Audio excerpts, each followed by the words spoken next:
Hi students, I am Dharmendra sir from Gurukul Public School. Today in this video we will discuss about science of class 7th chapter number 1 nutrition in plants. But in this video there will be another topic which is photosynthesis. And this is the video number 3 of class 7th chapter number 1. अर्थात chapter 1 जो है class 7 का science का उसका ये video number 3 है जिसमें हम लोग पढ़ेंगे फोटोसिंथेसिस के बारे में।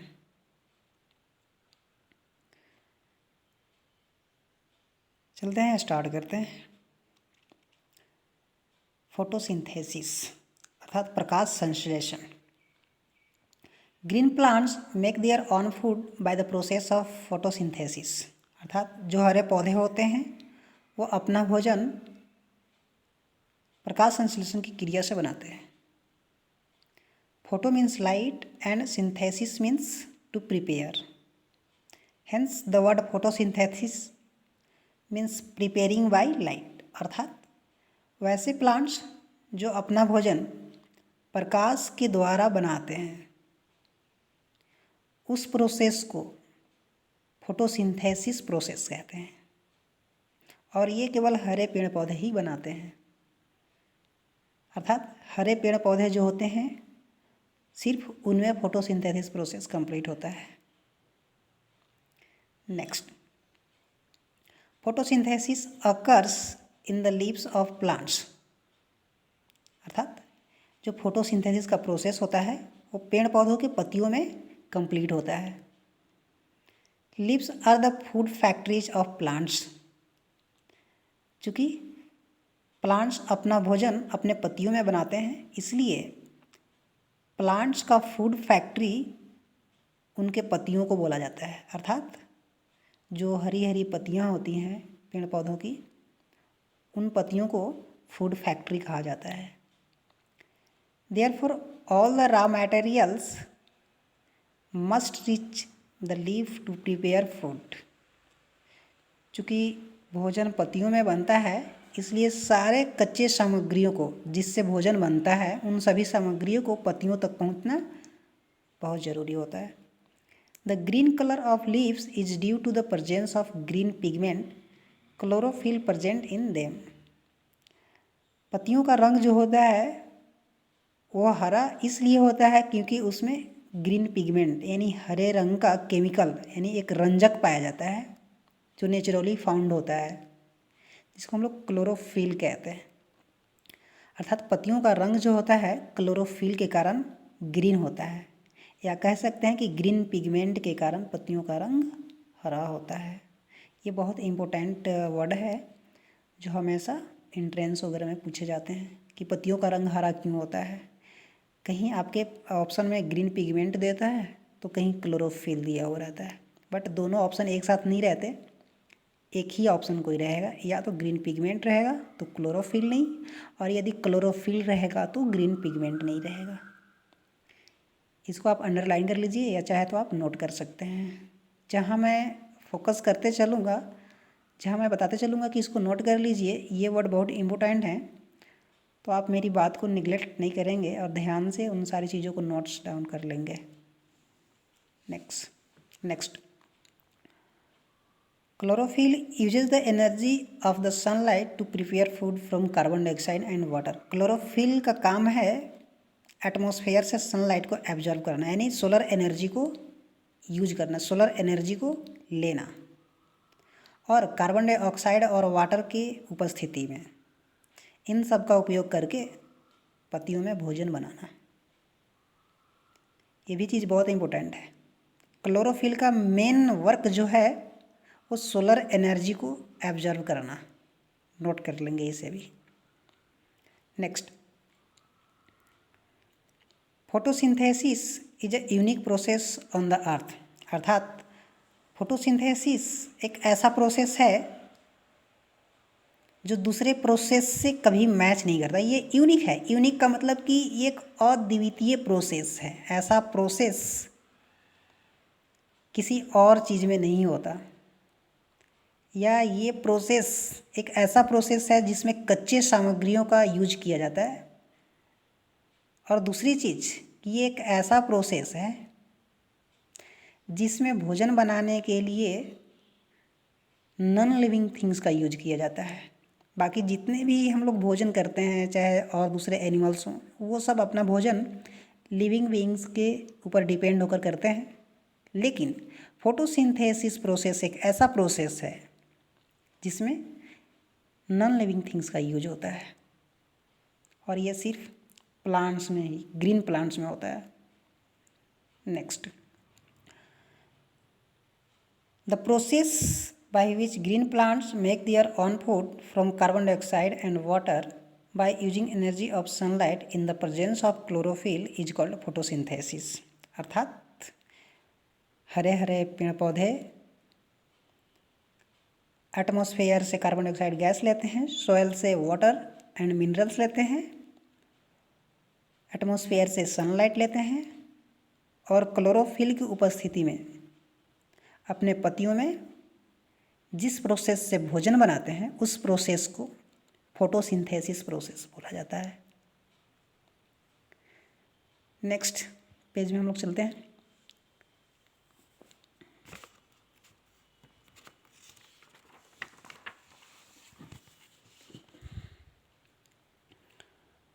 Oxygen gas is produced during photosynthesis which goes into the air. अर्थात फोटोसिंथेसिस प्रोसेस के दौरान ऑक्सीजन गैस पत्तियों से निकलकर एटमॉस्फेयर में मिक्स हो जाता है, एटमॉस्फेयर में चला जाता है। बहुत इंपॉर्टेंट चीज़, फोटोसिंथेसिस के दौरान कार्बन डाइऑक्साइड गैस पेड़ पौधों के द्वारा ले लिया जाता है, जबकि ऑक्सीजन गैस एटमॉस्फेयर में छोड़ दिया जाता है। ये भी नोट कर लेंगे। Next, the process of photosynthesis can be represented in the form of the following equation. Photosynthesis process को इक्वेशन से रिप्रेजेंट करने के लिए, निरूपित करने के लिए नीचे आपके बुक में इक्वेशन दिया गया है, ये याद रखेंगे। जैसे कार्बन डाइऑक्साइड प्लस वाटर, अर्थात कार्बन डाइऑक्साइड और वाटर मिलता है तो सनलाइट और क्लोरोफिल की उपस्थिति में ये रिएक्शन करते हैं और रिएक्शन करने के बाद ग्लूकोज और ऑक्सीजन बनाते हैं। ग्लूकोज जिसको हम लोग फूड भी बोलते हैं, अर्थात प्लांट्स के अंदर कार्बन डाइऑक्साइड गैस, वाटर ये मिलते हैं सनलाइट और क्लोरोफिल की उपस्थिति में, तो प्लांट्स के अंदर ग्लूकोज बनता है, अर्थात प्लांट्स के लिए भोजन बनता है और हमारे लिए ऑक्सीजन मिलता है। ये दो प्रोडक्ट्स जो लेफ्ट साइड में देख रहे हैं आप, कार्बन डाइऑक्साइड प्लस वाटर, और एरो पर लगा हुआ है आपका सनलाइट और क्लोरोफिल, ये सब के सब, इन सब को हम लोग बोलते हैं पार्टिसिपेंट्स। पार्टिसिपेंट्स का मतलब जो मिल रहे हैं भोजन बनाने के लिए। और आगे जो एरो के आगे आपका ग्लूकोज प्लस ऑक्सीजन लिखा हुआ है, ये है प्रोडक्ट्स। प्रोडक्ट्स का मतलब ये सारे कच्चे सामग्रियां जब मिलते हैं तो क्या क्या बनता है, वो है आपका ग्लूकोज प्लस ऑक्सीजन, अर्थात पौधों के लिए भोजन बनता है जिसे ग्लूकोज बोलते हैं और हम लोग के लिए ऑक्सीजन बनता है। Next, the food prepared by the process of photosynthesis by the green leaves of a plant is in the form of a simple carbohydrate called glucose। अभी मैंने बताया था कि सिंपल सब्सटेंसेस जैसे carbon dioxide, water, minerals, sunlight, ये सब के use से पत्तियों में जो फोटोसिंथेसिस प्रोसेस होता है, अर्थात भोजन बनाने की जो क्रिया होती है, उसमें कार्बोहाइड्रेट बनता है और कार्बोहाइड्रेट ग्लूकोज के फॉर्म में इकट्ठा होता है, यानी फूड के फॉर्म में स्टोर हो जाता है। Next, the glucose gets converted into a complex carbohydrate called starch.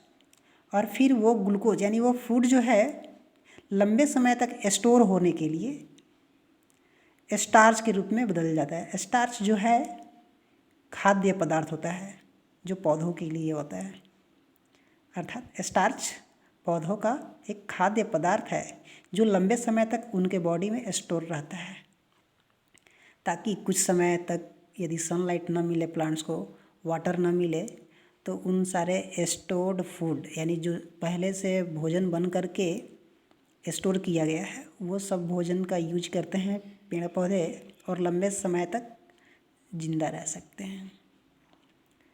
Next, this starch gets stored as food in the leaves and the other various parts of the plants.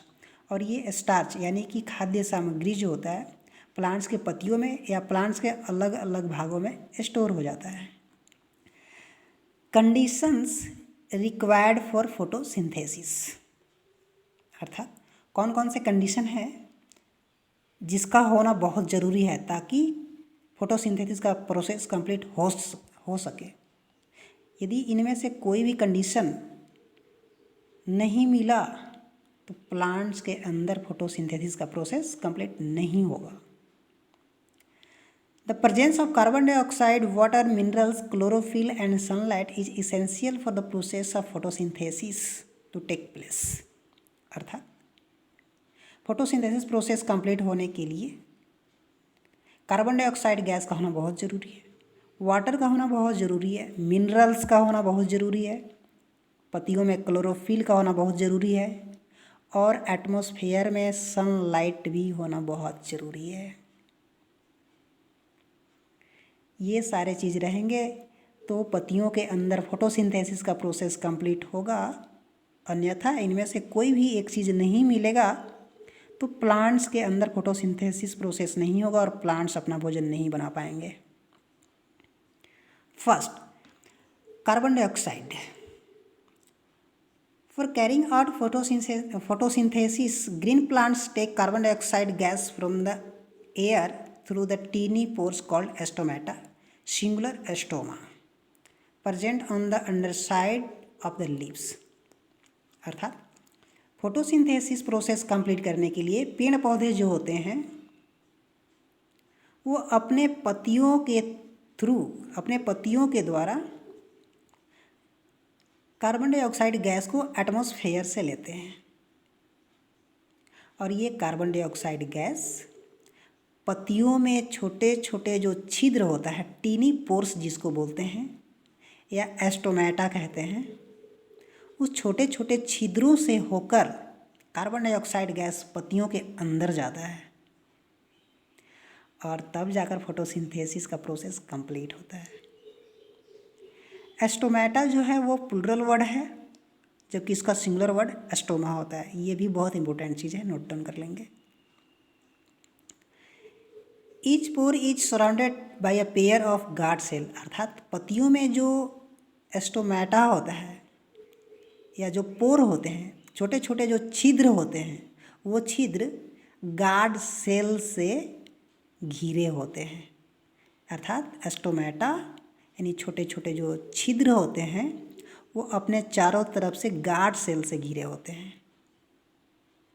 Next, These guard cells control the opening and closing of stomata. अर्थात जो guard cell होता है, यहाँ आप figure में देख रहे हैं ओपन स्टोमेटा, क्लोज्ड स्टोमेटा। ये जो फिगर नंबर ए में देख रहे हैं वो स्टोमेटा का बीच वाला जो पार्ट है वो खुला हुआ है, यानी दोनों तरफ से जो गार्ड सेल हैं वो खुले हुए हैं, बीच में स्पेस है। और फिगर नंबर बी जो है उसमें देख रहे हैं कि दोनों तरफ से जो गार्ड सेल हैं वो सट गए हैं, एक दूसरे के पास आ गए हैं, नज़दीक आ गए हैं, जिससे कि उनके बीच कोई ब्लैंक स्पेस, खाली जगह नहीं है। अर्थात उनके अंदर जो छिद्र है वो बंद हो गया है और फिगर नंबर ए जो है उसमें छिद्र खुला हुआ है। तो इस तरह से स्टोमेटा के दो गार्ड